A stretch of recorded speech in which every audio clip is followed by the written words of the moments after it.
وسلوالو د افغان فلم پر مشهوري فلمي لوبغاړي سبا سهار حمله کړې ده. سلام وخت مو پخیر.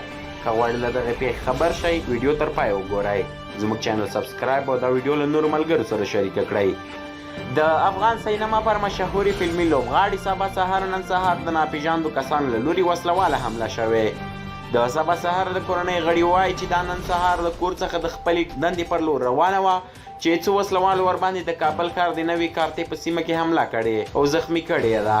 تر اوسه کومې ډلې ته د حملې مسؤلیت نه دی منلی او نه هم دا انګېزه معلومه ده چې ولې ناپېژاندو کسانو ورباندې ډزې کړي دي.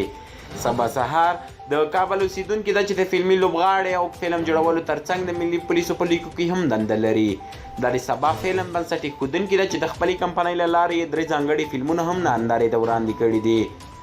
44 کلنه سهر د هغو هنرمندانو له ډلې څخه ده چې په افغان سینما کې نوښت راوستلی. د په قانون فلم کې د مرکزي رول ترڅنګ د لارښود رول هم اجرا کړی دی. د افغان فلم رئیس صحرا کریمي او د بخښنې نړیوال سازمان پر سبا سهار وسلواله حمله غندلې ده. که غواړئ له موږ سره دا ډول ویډیو تعقیب کړئ زموږ یوټیوب چینل سبسکرایب کړئ. تر بلې ویډیو مو په لوی او بخښونکي خدای سپارم. هر چیرې چې یاست ستاسې بریا زموږ دعا.